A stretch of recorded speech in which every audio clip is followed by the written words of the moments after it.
Big love, highest respect. Dissidents, I have made a profound discovery. I have gone into an amazing journey through the realm of forms, and I have come back with what I think is a very valuable gift. And it has a great deal to do with the Enneagram and its remarkable relationship to the tarot cards. My father has a very precious insight he has shared with me. I'll share it with you. He says that the definition of a spiritual experience is that it cannot be recreated.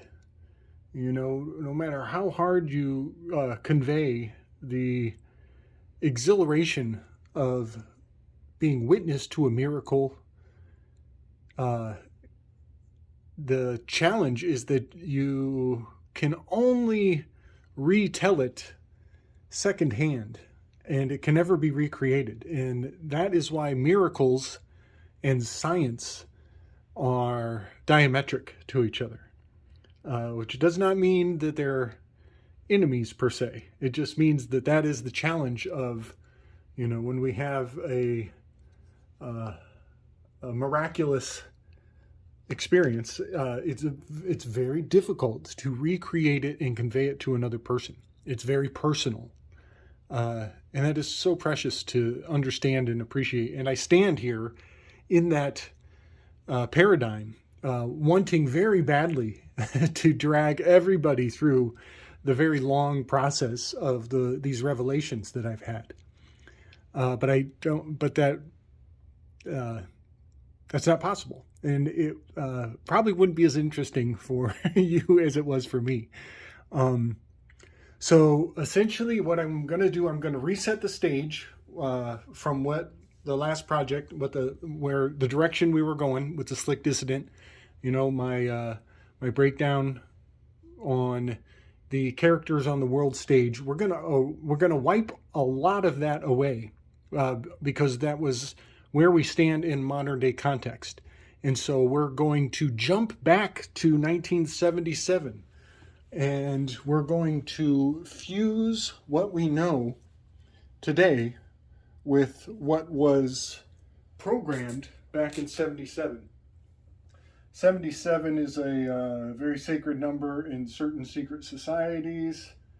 They got a big thing for the 77. The Seal of Babylon is all kinds of geometric sevens built into it.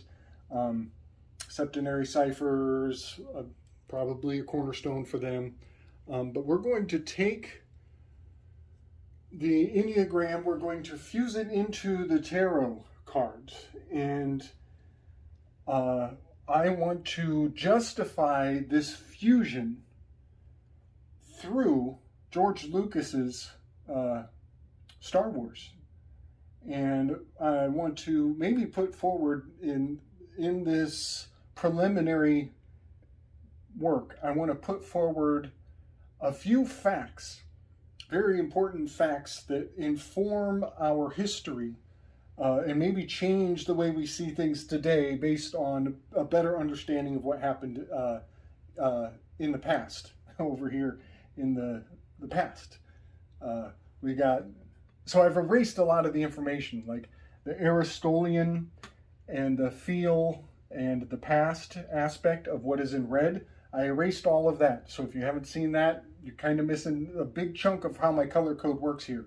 But the feel trines, the 2, 3s, and 4s are in red.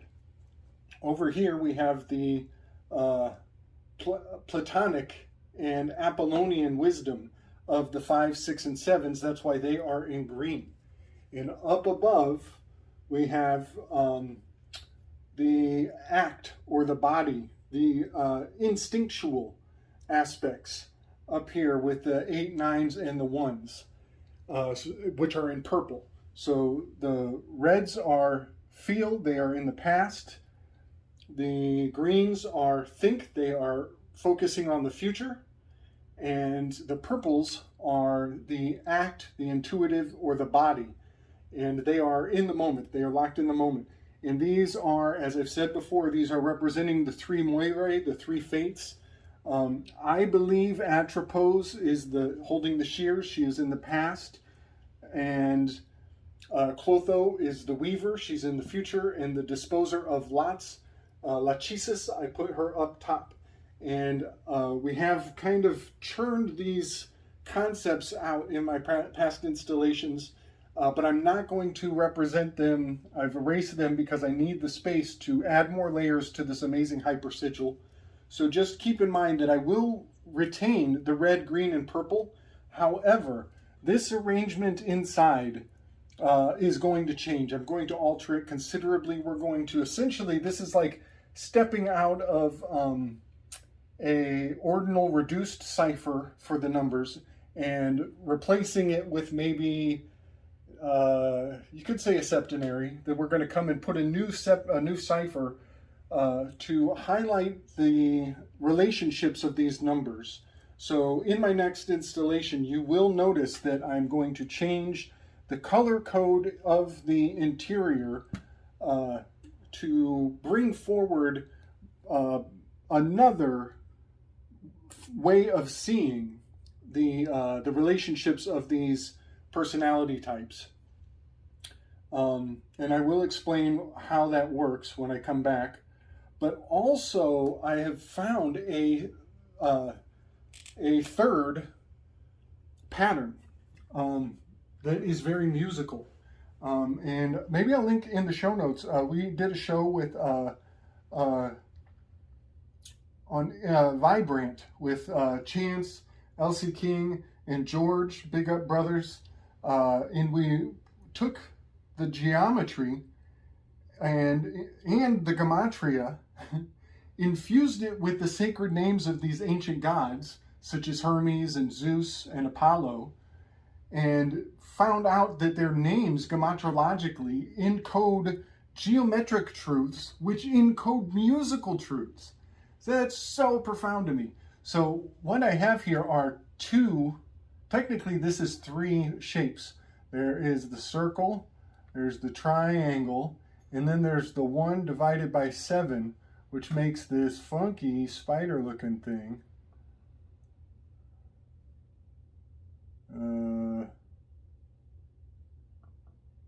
Uh-oh.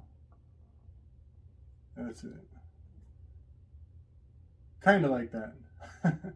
But I'm going to put in another shape in here. And we're going to put the vortex math into effect. Oh gosh.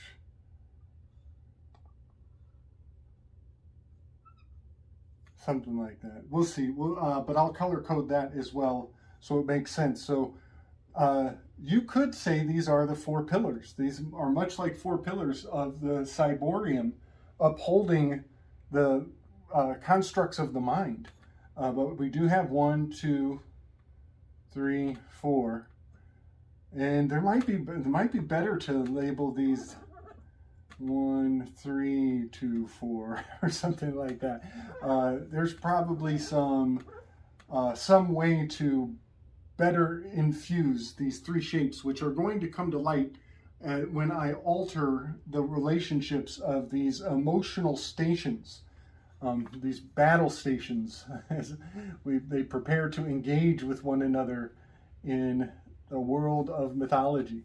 But I want to tell a few stories that informed me that this overstanding has been integral to shaping the minds of men through history in a very powerful way. Very, very important stories.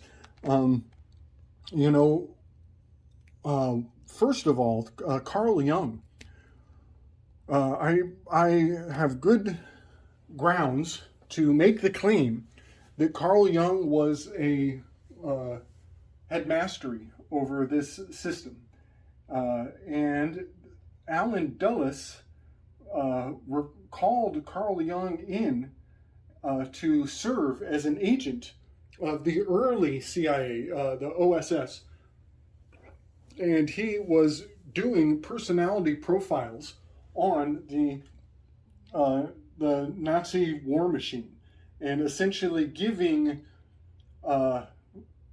very deep, penetrating insight into the likelihood of certain decisions, just based on the changes to Hitler's members of his cabinet, you could say.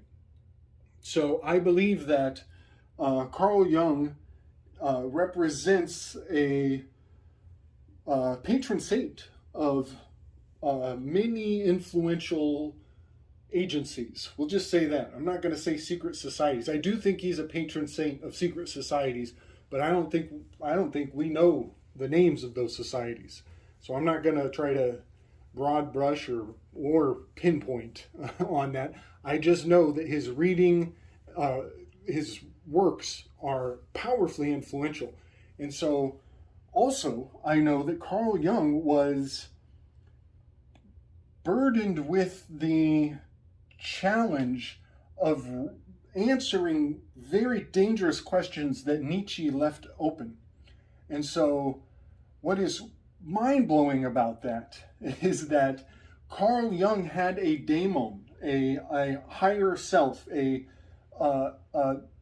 more ascended, objective perspective that he would literally engage with in one-on-one conversation and wrote about. And the name of his higher self was Philemon. And the mystery of Philemon is a very rewarding thing to delve into and ponder, as he had read so much of fiction and alleged history and even biblical canon.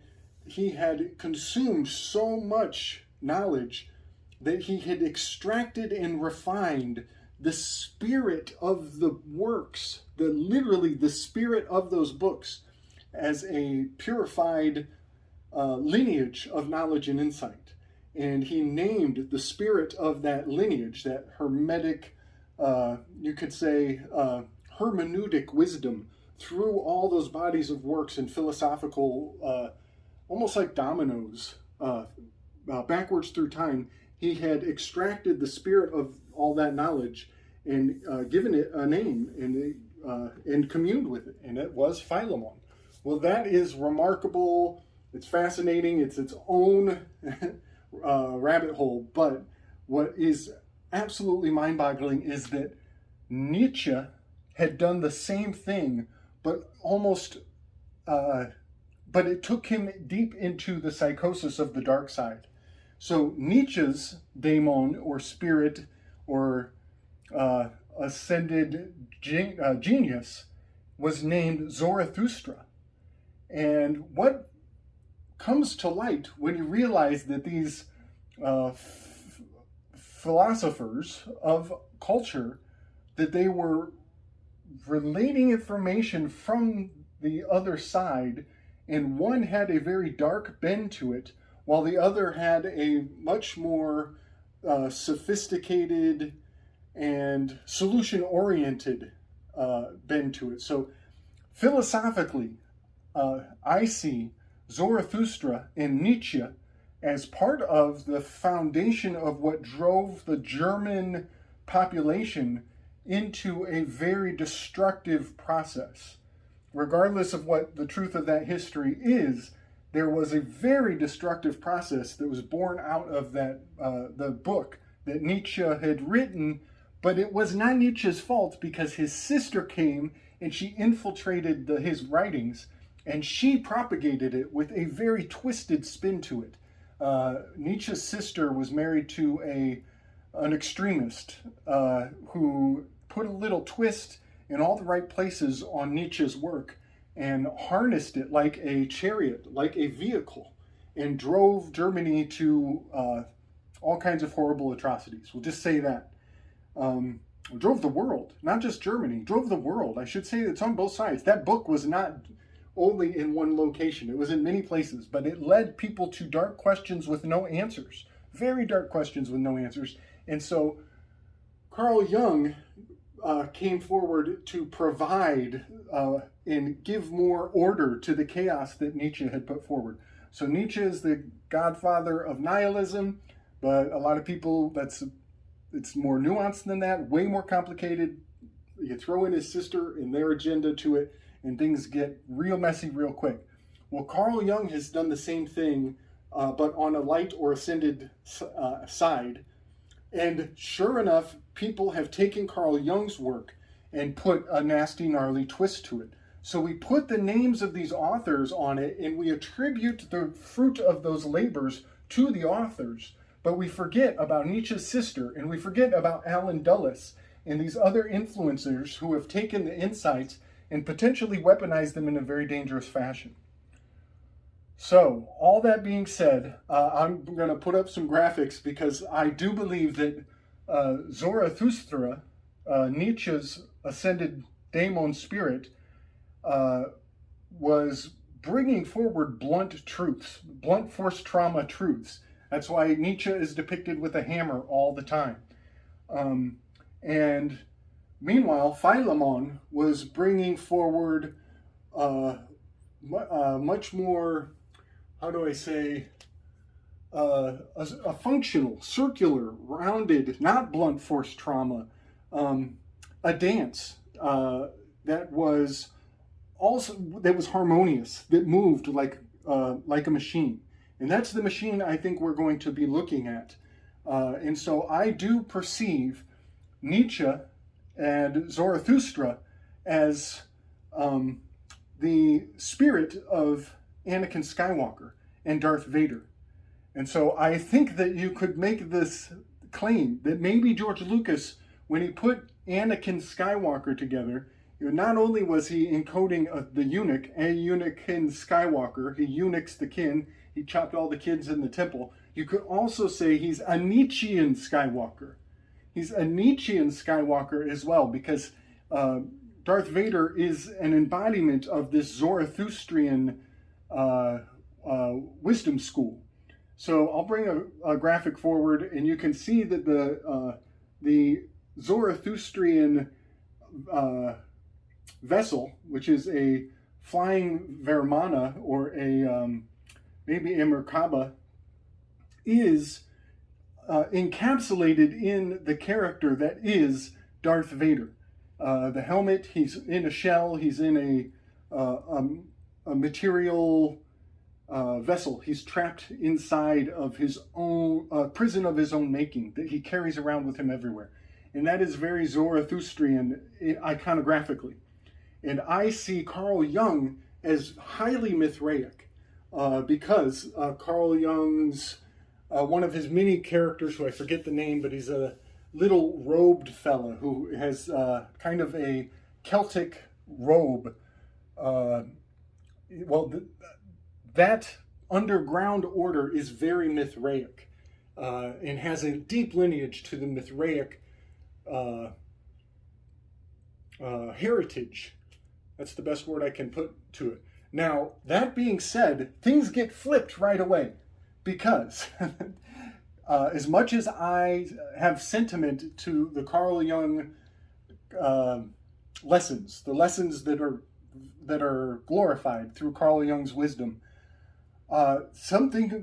one case in point that is not in stride with my worldview personally is that Zoroastrianism was anti-sacrifice. They did not believe in blood magics.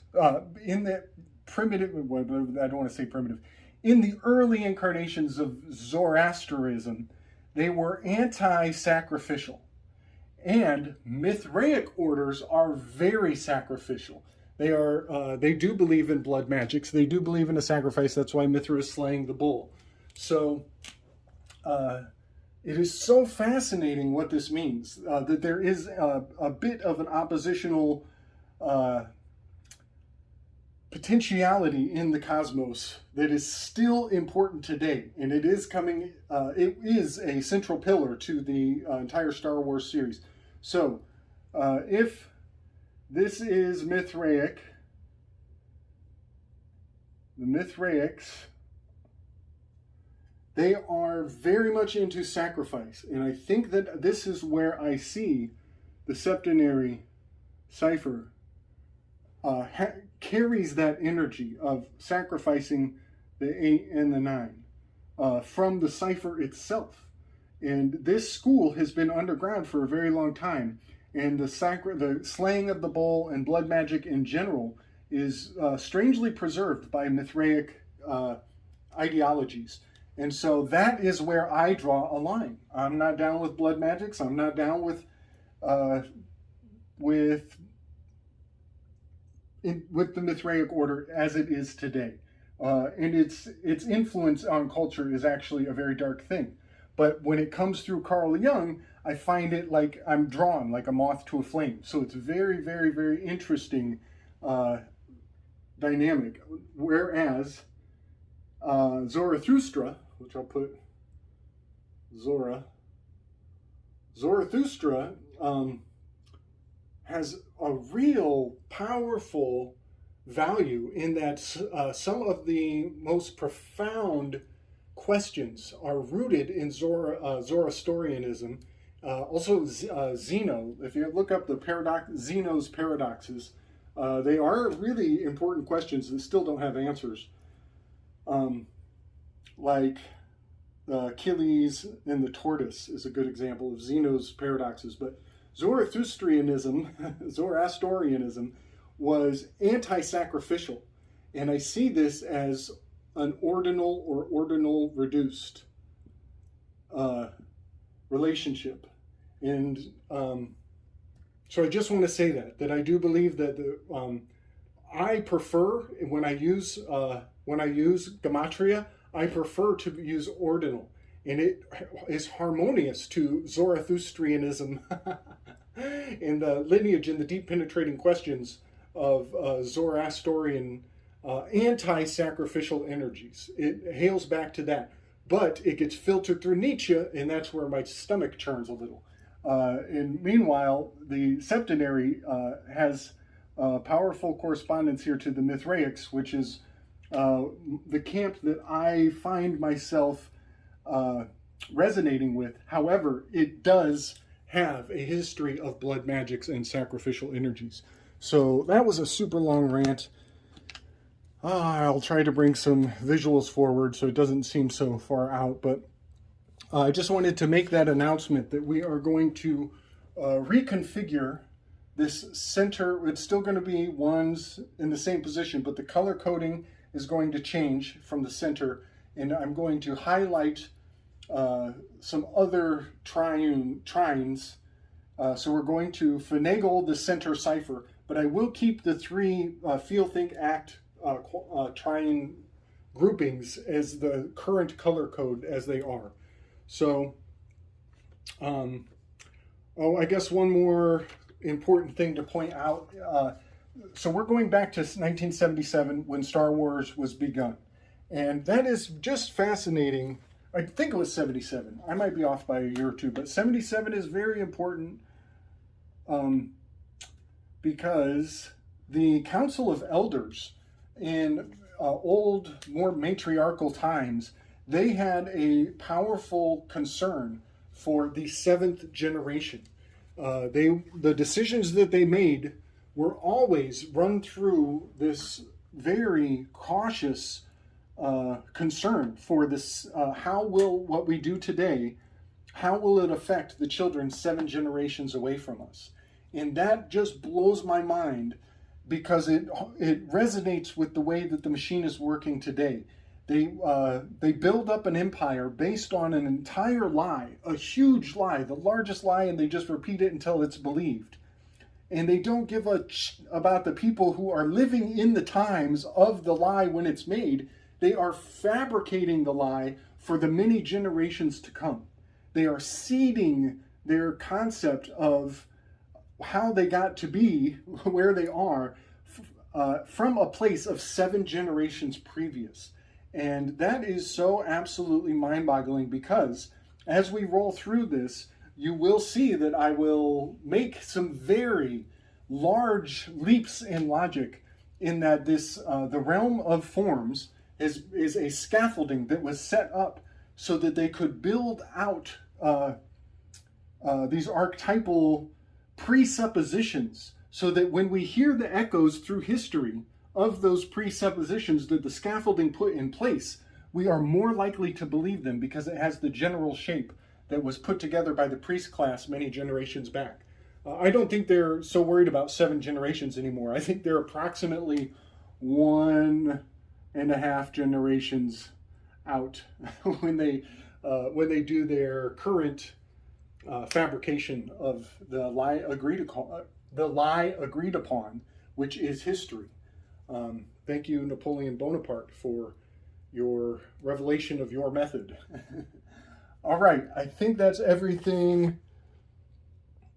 Yeah, that's everything. We will pick up on the next one with a bit of a new arrangement. We'll start in the center, and then I'm going to actually place the characters of the Star Wars episode 1 from the beginning. I'm not very versed in my episode chronology. I don't know what they call them. I think they messed with the numbers, but we're going to go pre-Disney on this mofo. We're going back to the original George Lucas, starting from the get-go, and we'll commence from the Fool card. And I think a lot of people can already guess where a lot of this is going to go from, move into.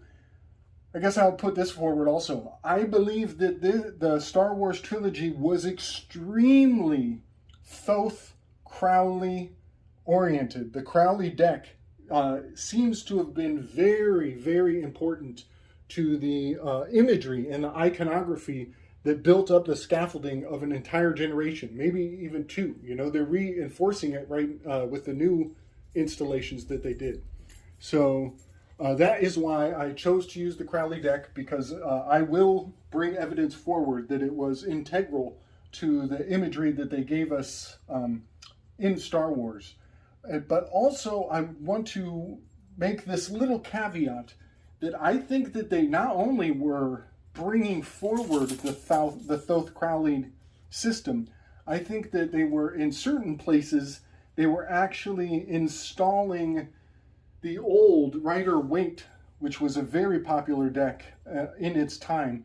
I think they were indicating and hinting ingredients in small aspects of the Rider-Waite, but then collapsing them or infusing them or eclipsing them with this Thoth Crowley and the system of these images, to the degree that it was almost a reset. That almost to say that Star Wars was wiping away the old Rider-Waite system and installing this new Crowley system. And part of the supporting evidence to that is that Frieda Harris, Lady Frieda Harris, is the artist who Crowley commissioned to put this art together. And when you check Lady Frieda Harris's genealogy, it diminishes in 2 locations. It fades into obscurity both in India and in Jamaica. And guess where Kamala Harris's genealogy comes out of? She has roots in Jamaica. She has roots in India. I believe that Lady Frieda Harris, her bloodline is a vessel that is infused with the louche, the attention, the admiration that we have put into this scaffolding. And now Kamala Harris is carrying the value of all of that illusion, So we're going to take a walk through the realm of forms in the Thoth Crowley deck, and we're doing it for a very good reason. I do believe that this is the system that is venerated at the at a very, very high level, and that is not to. And also, there are decks out there we'll never see. There are private decks that the public will never have access to. But this is just a glimpse at some of what I believe is deeply encoded disclosure. All right.